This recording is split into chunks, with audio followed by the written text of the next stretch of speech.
안녕하세요. 이목사입니다. 오늘 또 성막의 비밀에 대해서 구속사 페이지 130에서부터 읽겠습니다. 성막의 완성. 성막의 완성은 여러 과정을 통해서 이루어졌습니다. 먼저 하나님께서 성막의 식양을 계시하시고 출애굽기 25장에서 31장, 다음으로 모세가 받은 계시대로 성막 기구들을 제작하였으며 출애굽기 35장에서 39장, 마지막으로 성막을 조립하여 봉헌하였습니다. 출애굽기 40장, 이제 이 순서에 따라 성막이 완성되는 과정을 살펴보도록 하겠습니다.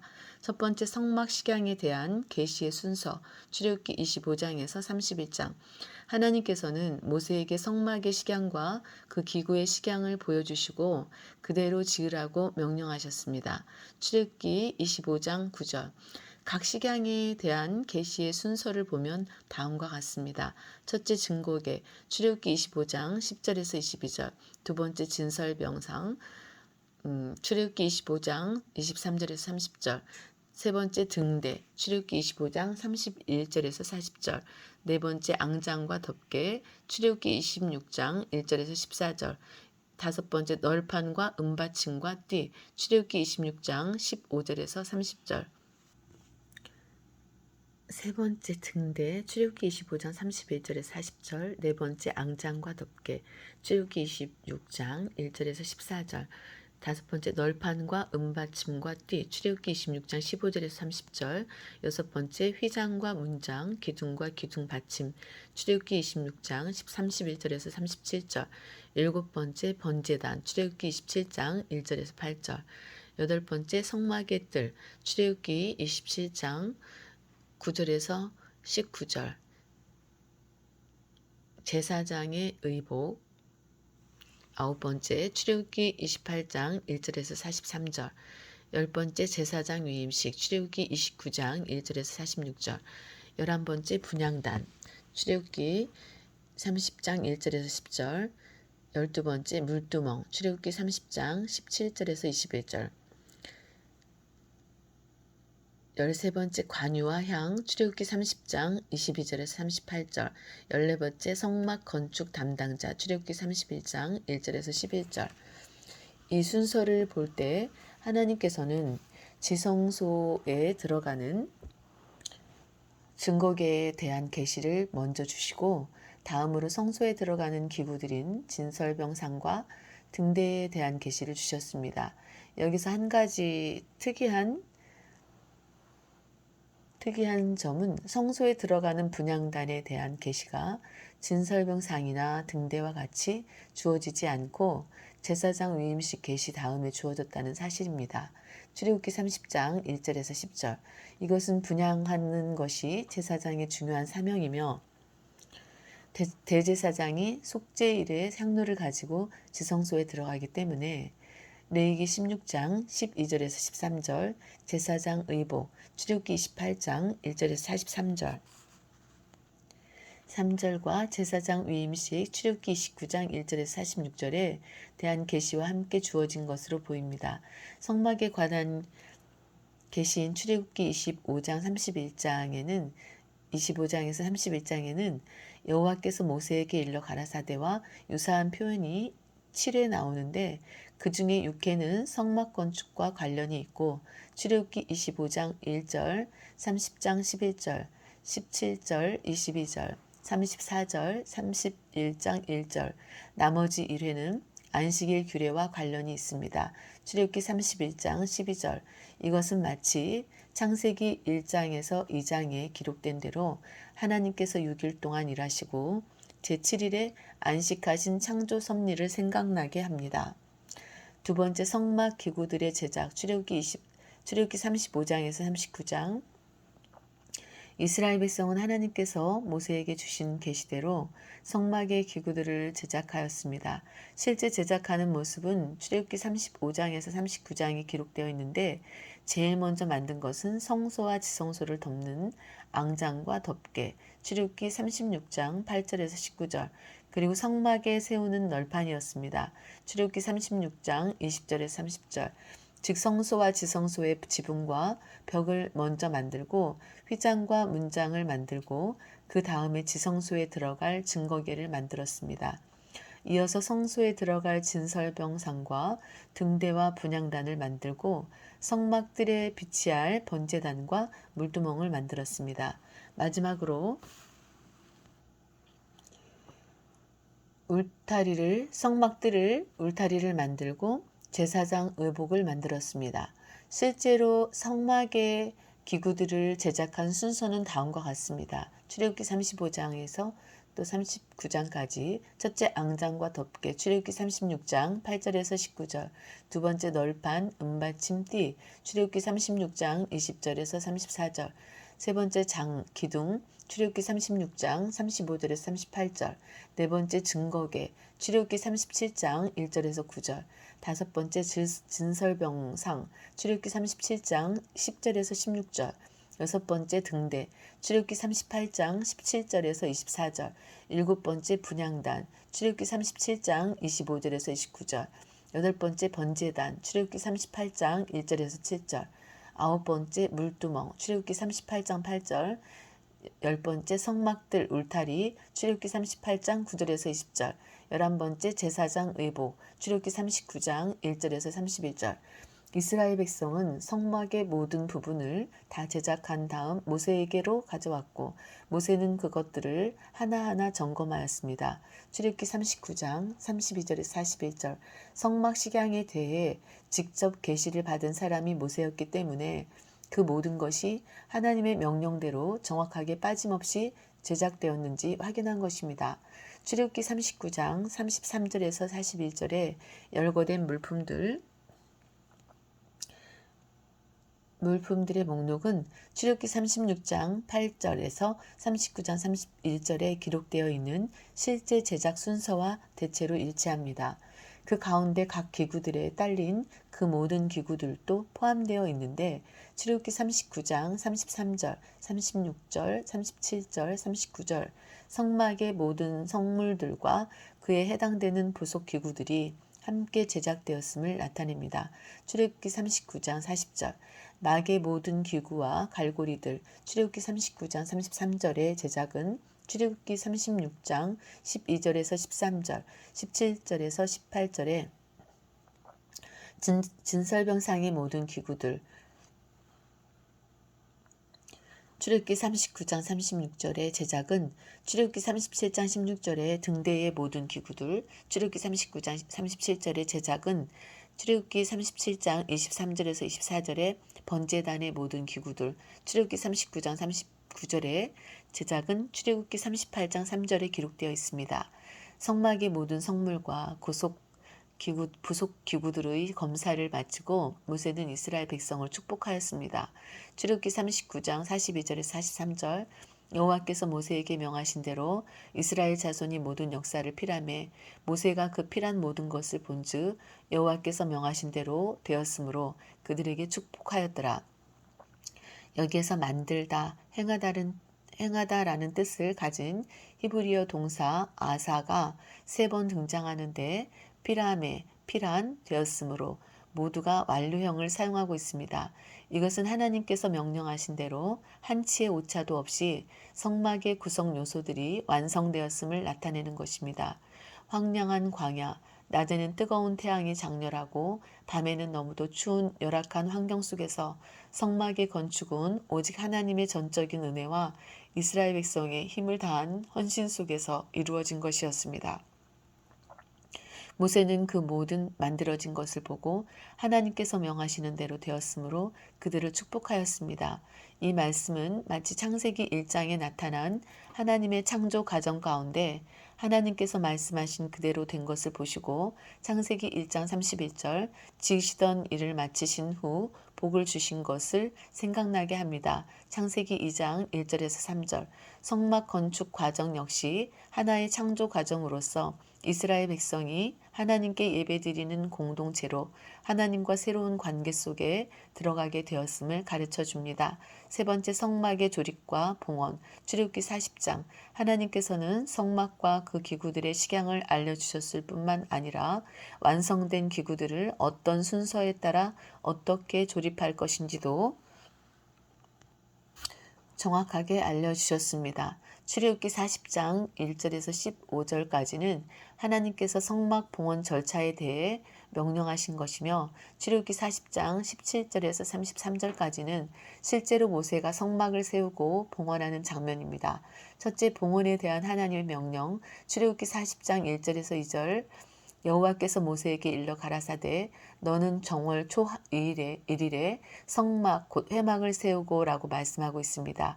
이 말씀 이후에 주어진 구체적인 봉헌에 대한 명령은 다음과 같습니다. 첫째, 성막 곧 회막을 세움. 출애굽기 40장 2절. 두 번째, 증거궤. 출애굽기 40장 3절. 장으로 궤를 가리우고. 세 번째, 진설병상. 출애굽기 40장 4절. 물품을 진설하고. 네 번째, 등대. 출애굽기 40장 4절. 불을 켜고. 다섯 번째, 분향단. 금향단. 출애굽기 40장 5절. 증거궤 앞에 두고. 여섯 번째, 성막문. 출애굽기 40장 5절. 장을 달고. 일곱 번째, 번제단. 출애굽기 40장 6절.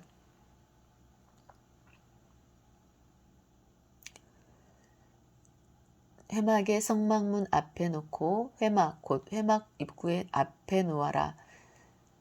여덟 번째, 물두멍. 출애굽기 40장 7절. 회막과 단 사이에 놓고 물을 담고. 아홉 번째, 뜰 울타리. 출애굽기 40장 7절. 뜰 주위에 포장을 치고 뜰문에 장을 달고. 열 번째, 성막 도유식. 출애굽기 40장 9절에서 11절. 관유를 발라 거룩하게 하라. 11번째, 제사장 위임식. 출애굽기 40장 12절에서 15절. 기름 부음을 받았은즉 대대로 영영이 제사장이 되리라. 여기에 나오는 히브리어 동사들은 다 완료형을 사용하고 있습니다. 하나님께서는 아직 성막이 봉헌되지 않았지만 그것이 곧 봉헌될 것을 미리 보시고 마치 이미 봉헌된 것처럼 완료형으로 표현하셨던 것입니다. 두 번째, 실제 봉헌의 순서. 모세는 하나님께서 봉헌 순서에 대하여 명령하신 그대로 봉헌하였습니다. 출애굽기 40장 1절에서 15절은 봉헌의 순서에 대한 하나님의 명령이고 출애굽기 40장 16절은 하나님의 명령대로 모세가 순종한 것을 기록하고 있습니다. 이어서 출애굽기 40장 17절에서 33절까지는 모세가 순종한 내용을 구체적으로 자세하게 기록하고 있습니다. 모세는 하나님께 받은 명령의 범위 내에서 세부적인 것을 체계적으로 지혜롭게 봉헌하였습니다. 모세는 성소와 지성소의 받침, 널판, 띠, 기둥을 조립하고 그 위에 막을 펴고 덮개를 덮은 다음에 증거궤를 지성소에 배치하였습니다. 그리고 장으로 지성소를 가린 다음 성소의 진설병상, 등대, 금향단을 배치하였습니다. 그리고 성막문에 장을 달고 성막문 앞뜰에 번제단과 물두멍을 두었습니다. 마지막으로 뜰에 포장을 치고 뜰 문에 장을 달았습니다. 첫째, 받침들을 놓고 출애굽기 40장 18절, 두 번째, 널판들을 세우고 출애굽기 40장 18절, 세 번째, 띠를 띄우고 출애굽기 40장 18절, 네 번째, 기둥들을 세우고 출애굽기 40장 18절, 다섯 번째, 성막 위에 막을 펴고 출애굽기 40장 19절, 여섯 번째, 그 위에 덮개를 덮으니 출애굽기 40장 19절, 일곱 번째, 증거판을 궤 속에 넣고 속죄소를 궤 위에 두고 출애굽기 40장 20절, 여덟 번째, 증거궤를 성막에 들여놓고 출애굽기 40장 21절, 아홉 번째, 장을 드리워서 증거궤를 가리우니 출애굽기 40장 21절, 열 번째, 진설병상을 놓고 출애굽기 40장 22절, 열한 번째, 상 위에 떡을 진설하니 출애굽기 40장 23절, 열두 번째, 등대를 놓아 출애굽기 40장 24절, 열세 번째, 등잔 안에 불을 켜니 출애굽기 40장 25절, 열네 번째, 금향단을 장 앞에 두고 출애굽기 40장 26절, 열다섯 번째, 향기로운 향을 사르니 출애굽기 40장 27절, 열여섯 번째, 성막문에 장을 달고 출애굽기 40장 28절, 열일곱 번째, 회막의 성막문 앞에 번제단을 두고 출애굽기 40장 29절, 열여덟 번째, 번제와 소제를 그 위에 드리니 열아홉 번째, 물두멍을 회막과 단 사이에 두고 출애굽기 40장 30절, 20번째, 씻을 물을 담고 출애굽기 40장 30절, 21번째, 수족을 씻되 출애굽기 40장 31절에 32절, 22번째, 사면뜰에 포장을 치고 출애굽기 40장 33절, 23번째 뜰문의 장을 다니라. 출애굽기 40장 33절. 이러한 봉헌의 순서는 이스라엘 백성이 마음대로 정한 것이 아니라 하나님께서 명하신 대로 이루어졌습니다. 첫째, 하나님께서 모세에게 명하신 대로 세웠습니다. 출애굽기 40장 17절에서 33절에 여호와께서 모세에게 명하신 대로 되니라 라는 표현이 7번 반복하여 등장하고 있습니다. 출애굽기 40장 19절, 21절, 23절, 25절, 27절, 29절, 32절. 이것을 통해서 성막이 하나님의 말씀에 대한 절대적인 순종의 산물임을 알 수 있습니다. 이것은 창세기 1장에서 하나님께서 말씀하시니 그대로 되니라. 바예히 켄라고 기록한 천지 창조의 과정을 생각나게 합니다. 창세기 1장 7절, 9절, 11절, 15절, 24절, 30절. 둘째, 하나님에 의해서 세워진 것입니다. 출애굽기 40장 18절에서 모세가 성막을 세우되라고 말씀하고 있는데 여기 세우되는 히브리어 쿰 일어나다 서다의 히필 사역형으로 모세가 다른 사람을 시켜서 성막을 세우게 했다는 뜻입니다. 그러나 출애굽기 40장 17절에 세운이라는 쿰의 호팔 사역 동사형으로 성막이 세워진 것은 사람이 세운 것이 아니라 하나님에 의해서 세워지도록 시켜졌다는 의미입니다. 또한 히브리어 쿰은 하나님의 말씀이나 뜻이 이루어지는 것을 나타낼 때도 사용되곤 하였습니다. 왕상 8장 20절, 이사야 14장 24절, 46장 10절. 이루 볼 때 성막의 건립에 쿰이 사용된 것은 성막이 세워지되 하나님의 말씀대로 이루어진 것임을 나타내는 것입니다. 모든 것이 하나님에 의해서 하나님의 말씀대로 온전히 이루어질 때 바로 그곳에 하나님의 영광이 충만하게 나타나는 것입니다. 출애굽기 40장 34절에서 35절. 네 번째, 구름이 회막 위에 덮이고 여호와의 영광이 성막에 충만함. 성막이 완성된 후 구름이 회막에 덮이고 여호와의 영광이 성막에 충만하였습니다. 출애굽 제2년 정월 1일 이스라엘 백성이 하나님의 명령에 따라 성막의 각종 기구를 완성하여 성막을 완전히 건축하자 하나님의 임재의 상징인 구름이 회막을 덮었습니다. 출애굽기 40장 34절에서 35절. 그 후에 구름이 회막에 덮이고 여호와의 영광이 성막에 충만하매 모세가 회막에 들어갈 수 없었으니 이는 구름이 회막 위에 덮이고 여호와의 영광이 성막에 충만함이었으며 여기 그 후에를 모든 영어 성경과 현대인의 성경은 히브리의 와우 계속법을 살려 그러자라고 번역하였습니다. 그것은 하나님께서 오래도록 고대하시다가 성막이 완성되자 즉각 응답하시어 그 회막 위에 임재하셨음을 나타냅니다. 여호와께서 내가 그들 중에 거할 성소를 그들을 시켜 나를 위하여 지태. 출애굽기 25장 8절. 말씀하신 성막 건축의 목적이 성취되는 순간입니다. 구름이 회막 위에 덮이고 여호와의 영광이 성막에 충만하게 되자 모세가 이를 인하여 회막에 들어갈 수 없었습니다. 출애굽기 40장 35절, 왕상 8장 10절에서 11절, 역대하 7장 1절에서 3절. 사실 구름 기둥은 에담에서 처음 나타나서 광야 노정에 계속 함께하였는데 출애굽기 13장 20절에서 22절. 성막이 완성되자 구름이 성막 곧 증거막을 덮은 것입니다. 민수기 9장 15절. 성막을 덮은 구름은 자연현상에 의해 일시적으로 생성되고 소멸하기를 반복하는 그런 구름이 결코 아니었습니다. 여기서 나타난 구름은 하나님의 임재의 상징이었습니다. 그래서 출애굽기 40장과 민수기 9장에는 구름이 덮인 곳이 바로 성막이었다는 사실을 여러 번 반복하여 말씀하고 있습니다. 출애굽기 40장 34절, 35절, 36절, 38절, 민수기 9장 15절, 16절, 17절, 18절, 19절, 20절, 22절. 한 가지 주목할 것은 여호와의 영광이 성막에 충만했다고 하신 말씀입니다. 영광은 히브리어로 카보드이며 영광, 존귀, 명예, 가치라는 뜻입니다. 이 단어는 무겁다라는 뜻의 카베드에서 파생되었는데 하나님께서 받으시는 존귀와 영예 또한 하나님의 가시적인 현현을 가리킬 때 많이 쓰였습니다. 성경을 볼 때 하나님께서는 여러 차례에 걸쳐 인간의 모습으로 나타나셨고 강력한 빛이나 불, 구름, 번개 등 자연 요소들을 통해 자신을 나타내셨습니다. 출애굽기 19장 16절에서 19절, 20장 18절에서 20절, 24장 10절에서 11절, 33장 9절에서 11절, 18절에서 23절 등 이렇게 하나님께서 임재하심으로 나타나는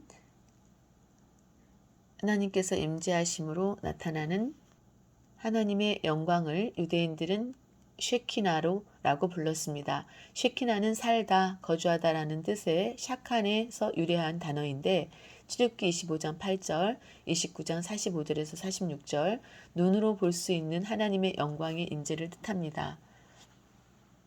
하나님께서 성막 제작을 명령하신 이유는 그의 백성과 함께 거하기 위함이었습니다. 출애굽기 25장 8절, 출애굽기 29장 45절에서 46절, 레위기 26장 11절에서 12절, 에스겔서 37장 27절, 이스라엘 백성에게 하나님은 추상적인 존재가 아니라 직접 만나고 함께 거하며 친밀한 관계를 맺을 수 있는 분이셨습니다.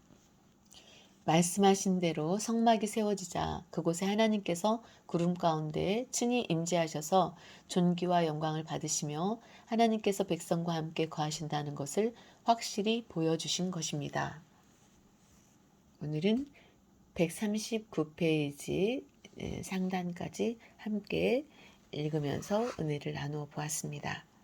이목사였습니다.